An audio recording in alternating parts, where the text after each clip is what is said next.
kasih atas kesempatan yang diberikan kepada kami.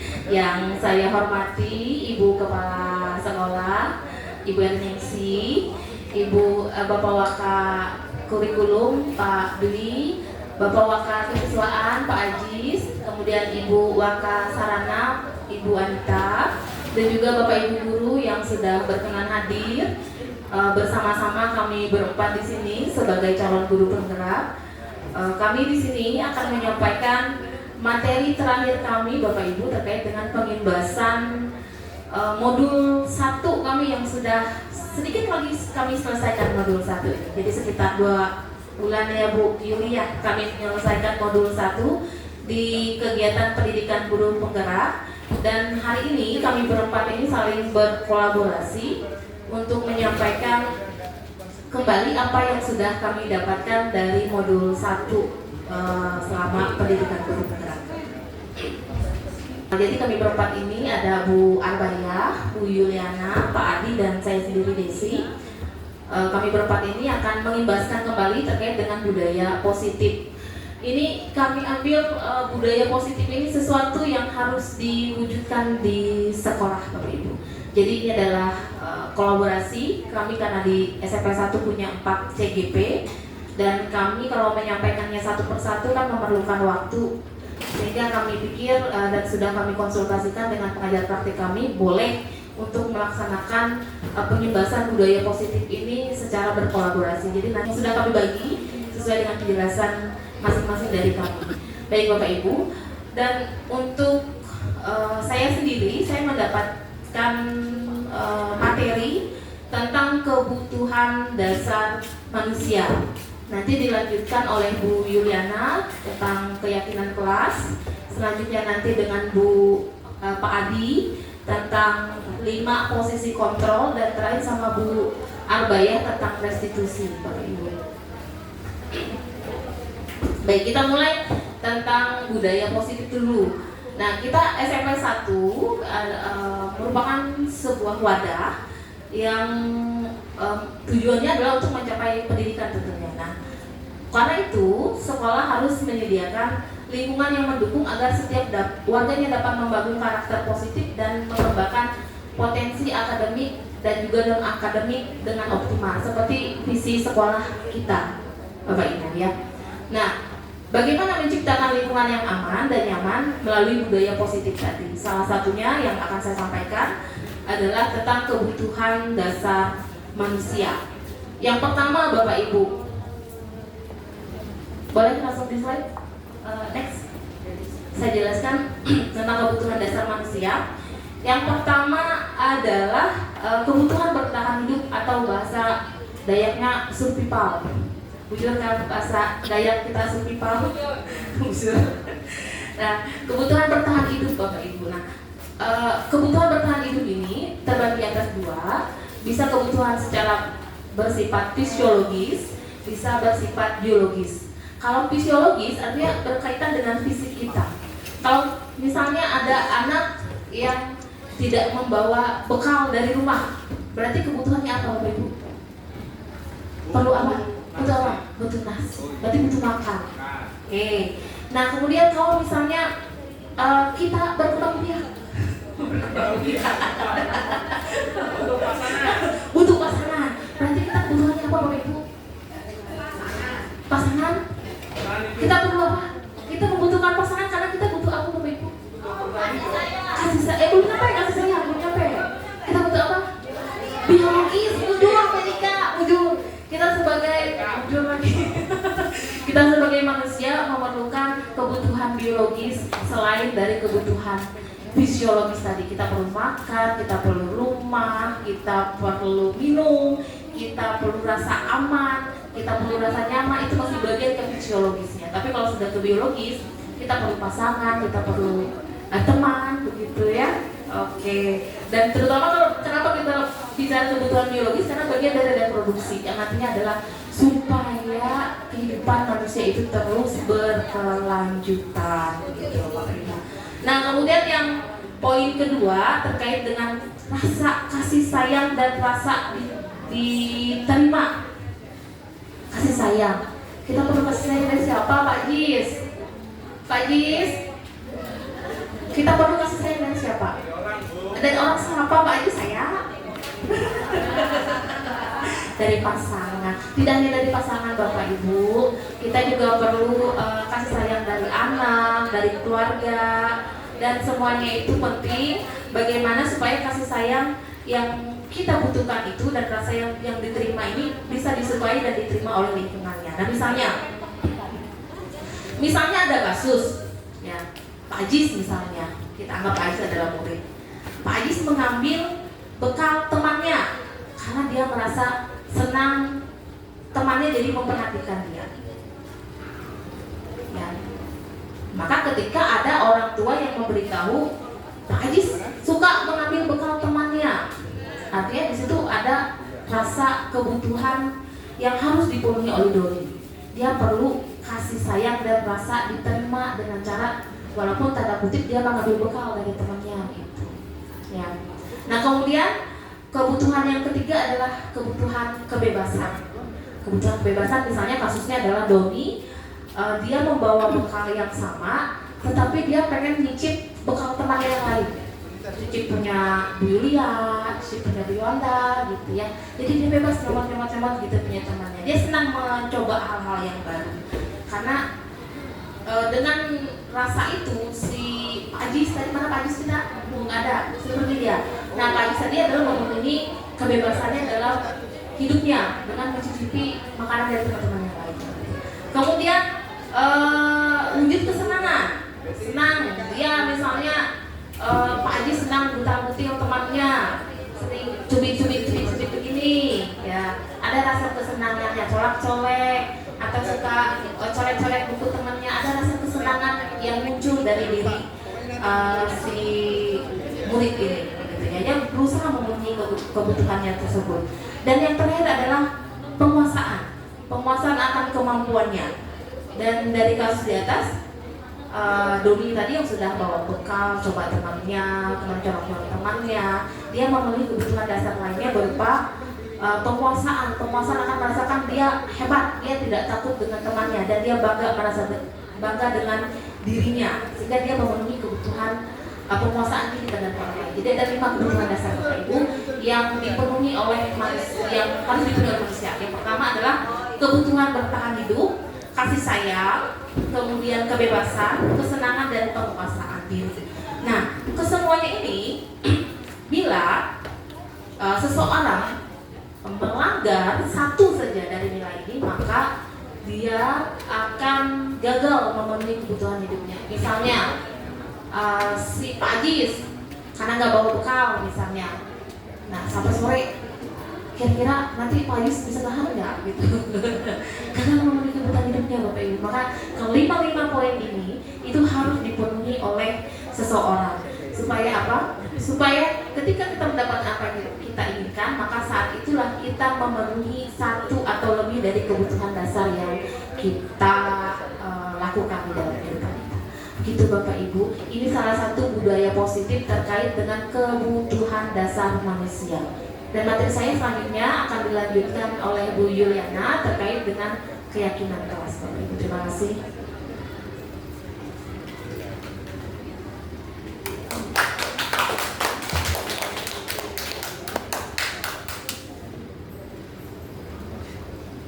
Ya, terima kasih Bu Desi dan Bapak Ibu guru hebat yang di sini sudah meluangkan waktunya sehingga kami bisa menyampaikan beberapa materi yang berbagi.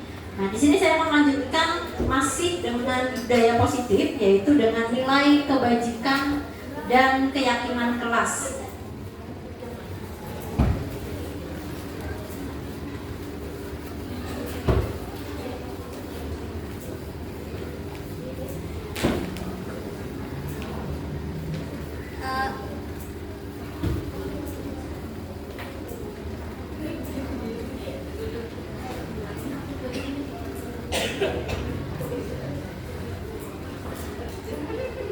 Ya, di sini saya akan menyampaikan mengenai nilai kebajikan dan keyakinan kelas. Nah, lanjut Bu.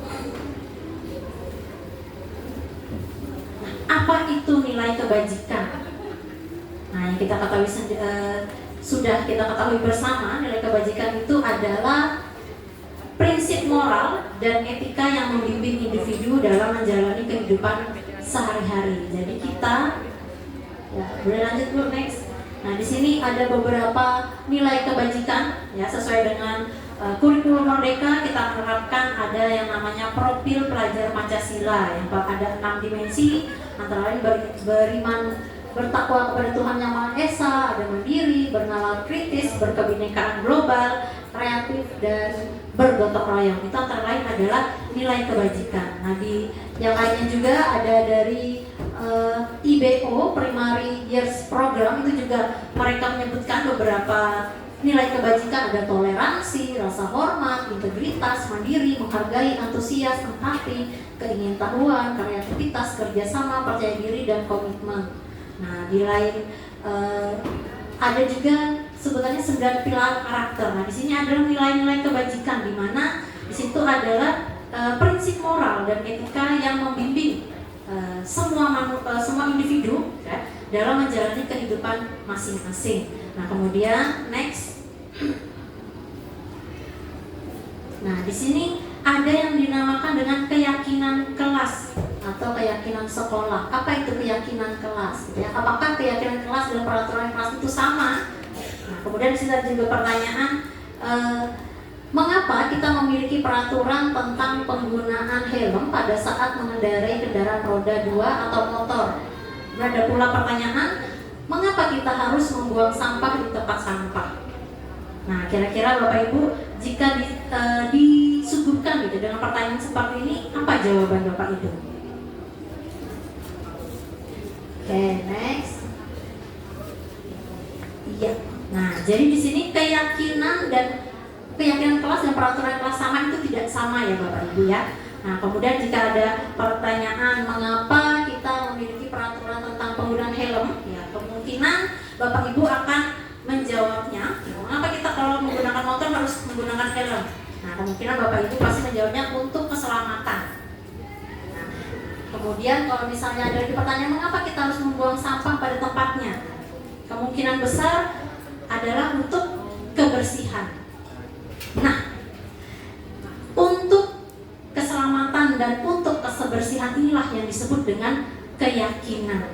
Nah, di mana jika kita meyakini sesuatu, ya, nilai kebajikan yang kita yakini, ya, akan memotivasi diri seseorang itu dari dalam, sehingga seseorang itu akan lebih tergerak, ya, dan bersemangat untuk menjalankan keyakinannya daripada hanya sekedar mengikuti serangkaian peraturan tertulis tanpa makna. Misalnya seperti ini, jika saya sudah meyakini bahwa menggunakan helm saat berkendara, ya bermotor itu merupakan keselamatan, jadi dimanapun saya menggunakan motor, hanya misal saya perlu beli sayur di depan gang rumah saya saja, karena saya meyakini bahwa menggunakan helm itu adalah untuk keselamatan, saya akan memakai.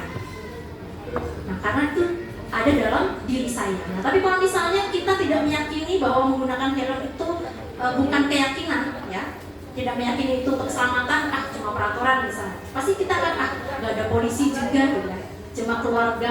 Nah, seperti itu. Sama dengan halnya dengan kita membuang sampah. Kalau kita meyakini bahwa membuang sampah itu adalah untuk kebersihan, dimanapun kita berada, pasti kita akan meyakini, ya, kita akan termotivasi, kita akan tergerak, ya. Kalau kita membuat sampah, misalnya memakan kemasan, memakan permen, pasti kita akan mencari tempat sampah, karena kita meyakini bahwa itu adalah untuk kebersihan. Lain halnya kalau seseorang tersebut tidak memiliki keyakinan untuk kebersihan tersebut, ya, jadi dia akan membuang sampah dimanapun dia berada. Nah, next Bu.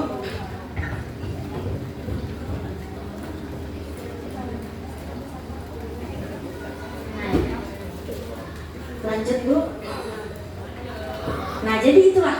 Nah, kita sendiri memiliki nilai-nilai kebajikan yang kita yakini. Begitu juga pun demikian murid-murid, ya. Kita mengharapkan mereka perlu mendengarkan dan memahami arti sesungguhnya tentang peraturan yang diberikan. Kemudian nilai kebajikan apa di balik peraturan tersebut. Nah, sehingga mereka mampu, ya, bukan hanya menaati tapi menjalankan peraturan atau keyakinan yang sudah disepakati bersama. Nah, adapun di sini untuk membentuk keyakinan sekolah atau kelas, ya, kita kalau sebagai guru kita harus di dalam kelas itu kita harus mempunyai keyakinan kelas. Nah, baik wali kelas ataupun guru mata pelajaran masing-masing ya, untuk kita bisa menerapkan disiplin positif pada kelas kita harus membuat keyakinan kelas ini, di mana keyakinan kelas ini bersifat abstrak ya, lebih abstrak daripada peraturan kelas, daripada peraturan. Biasanya kalau peraturan ini lebih rinci dan konkret. Nah, kemudian keyakinan kelas ini berupa pernyataan universal.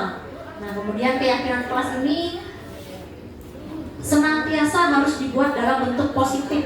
Nah, kemudian hendaknya tidak terlalu banyak sehingga mudah diingat dan dapat dipahami oleh semua warga kelas. Kemudian keyakinan kelas sebaiknya sesuatu yang dapat diterapkan di lingkungan. Kemudian semua warga sekolah hendaknya ikut berkontribusi dalam pembuatan keyakinan kelas lewat kegiatan curah pendapat. Dan yang terakhir, nah keyakinan kelas ini dapat ditinjau kembali ya dari waktu-waktu. Nah, jadi misalnya dalam kita mengajar itu lebih baiknya itu kita membuat keyakinan kelas ini di awal kita mengajar. Nah, jadi setiap siswa diminta untuk, misalnya saya pelajaran bahasa Indonesia, anak-anak kalian dalam pelajaran bahasa Indonesia kira-kira kelas yang seperti apa yang kalian inginkan, kelas seperti apa yang kalian harapkan. Kemudian anak-anak mungkin bisa membuat atau menuliskan harapannya di papan tulis ya. Kalau misalnya mau sedikit bermodal ya, bisa menggunakan sticky note seperti ini ya, ditulis mereka masing-masing kemudian ditempelkan. Nah, kemudian setelah itu baru disepakati bersama kira-kira apa saja yang sudah disepakati dalam kesepakatan tersebut. Nah, contohnya misalnya next dulu. Nah, contohnya di sini misalnya kesepakatan kelas 7 9. Nah, tadi kita dikatakan bahwa hendaknya merupakan pernyataan yang positif. Jadi diupayakan menggunakan kata-kata positif atau tidak menggunakan kata tidak atau jangan. Misalnya berdoa saat memulai dan mengakhiri kegiatan, kemudian datang tepat waktu. Nah, itu positif ya. Kalau negatifnya kan jangan terlambat. Nah, itu ada kata jangan, ada kata tidak, itu dihindari. Jadi sehingga diminta untuk menggunakan kata-kata positif seperti menjaga kebersihan diri dan lingkungan, menjaga kesopanan tutur kata dan perilaku, kemudian saling menghargai dan menghormati, kemudian menjaga ketertiban kelas. Ini contoh. Nah, dari setiap kelas kan muridnya bisa 30, pasti ada 30 harapan yang mereka inginkan. Kemudian guru bersama siswa menyepakati. Nah, setelah sepakat, berarti semua siswa, jadi semua warga kelas tersebut harus meyakini dari kesepakatan ini. Ya. Nah, demikian yang bisa saya sampaikan mengenai nilai kebajikan dan keyakinan kelas ya. Selanjutnya materi dilanjutkan oleh Pak Adi, yaitu 5 posisi kontrol. Terima kasih Bu Yuliana atas materi yang sudah disampaikan. Nah, kemudian untuk Pak Adi, kemarin kami sudah bagi-bagi materi gitu ya Bapak Ibu. Nah, materi Pak Adi kali ini adalah tentang 5 posisi kontrol. Artinya guru memiliki 5 posisi kontrol dalam hal menangani siswa.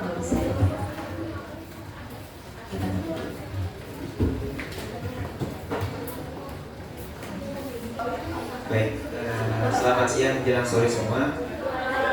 Mohon izin dan mohon waktunya sebentar. Baik, langsung saja. Saya akan menjelaskan tentang 5 posisi kontrol ini sebagai guru. Sebenarnya 5 posisi kontrol ini kalau kita terapkan bukan hanya di dunia pendidikan, itu sangatlah bisa. Nah, 5 posisi kontrol sendiri adalah upaya-upaya yang dapat dilakukan dalam membangun disiplin positif yang berpusat pada murid. Karena ini kita sebagai pendidik. Kemudian 5 posisi kontrol ini dikembangkan oleh Diana Gosen dengan pendekatan restitusi yang disebut dengan 5 posisi kontrol. Restitusi tersebut dapat diartikan sebagai upaya untuk memperbaiki permasalahan yang diakibatkan oleh tindakan siswa dengan berfokus pada karakter bukan pada tindakannya. Nah, restitusi ini berfokus pada pemulihan dan tanggung jawab siswa dalam memperbaiki situasinya. Metode pendisiplinan restitusi ini tidak untuk menuntut siswa berperilaku baik, untuk menyenangkan orang lain atau menghindari ketidaknyamanan, melainkan menjadi orang yang menghargai dirinya sendiri. Nah, kalau ditinjau lebih dalamnya lagi, 5 posisi kontrol ini, metode terakhirnya yang paling baik adalah metode coaching.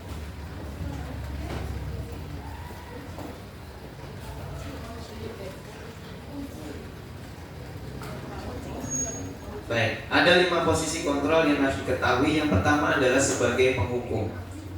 Contohnya adalah kata-katanya seperti kamu selalu saja salah, kamu sih. Nah, itu biasa menjadi penghukum dia posisinya. Kemudian yang kedua adalah sebagai pembuat merasa bersalah. Contohnya seperti apa sih kata-kata, yaitu Bapak sangat kecewa terhadap tindakanmu tadi. Nah, kata-kata kecewa itu merupakan pembuat merasa bersalah kepada siswa tersebut. Yang ketiga adalah kita posisinya sebagai teman. Jadi kadang kita pendekatan dengan siswa menjadi teman itu kata-katanya seperti ayo bantu demi Bapak ya.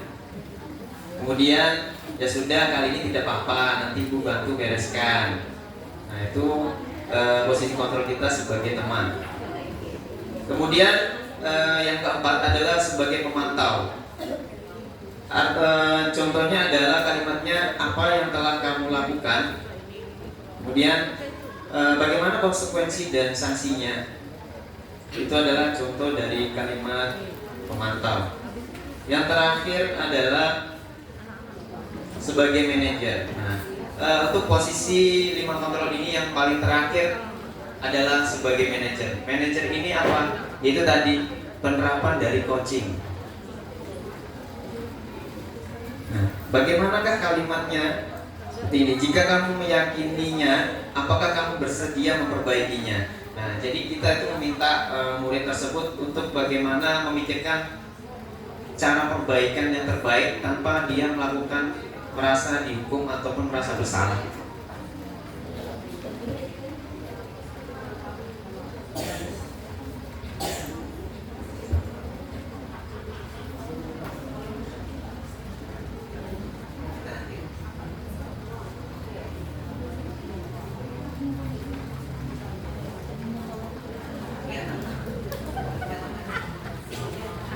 Nah, ini adalah posisi 5 kontrol tadi.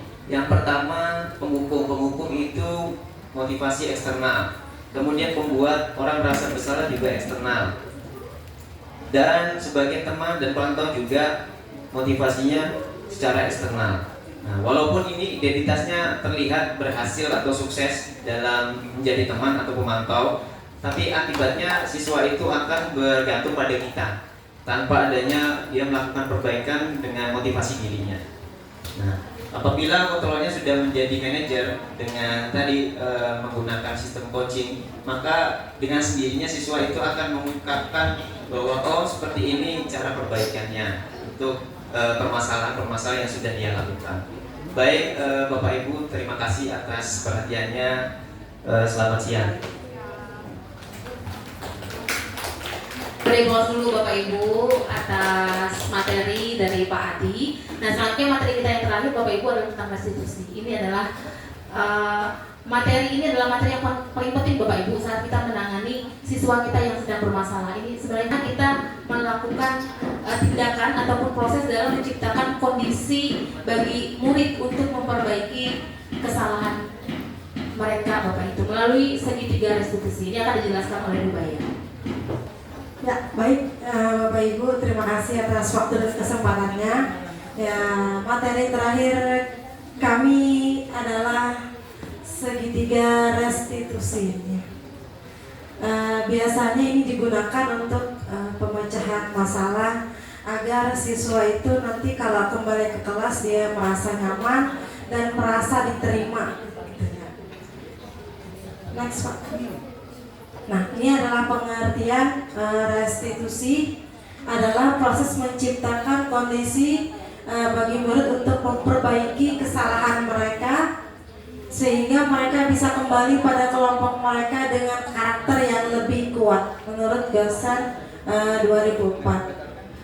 Memahami hakikat restitusi dalam perilaku siswa menekankan akuntabilitas, empati, dan pemecahan masalah. Jadi dengan memberdayakan siswa untuk mengambil kepemilikan atas tindakan mereka. Jadi seperti itu ya, kenapa kita bisa menggunakan segitiga restitusi supaya siswa yang mempunyai masalah, setelah kita selesaikan, dia akan merasa bahwa dia bisa diterima di kelasnya ataupun di kelompok tersebut. Nah, ini adalah tahapan segitiga restitusi. Yang pertama itu adalah menstabilkan identitas. Ada jelas ya? Yang kedua, validasi tindakan yang salah. Yang ketiga adalah menanyakan keyakinan kelas. Menanyakan keyakinan. Ya, lanjut Pak.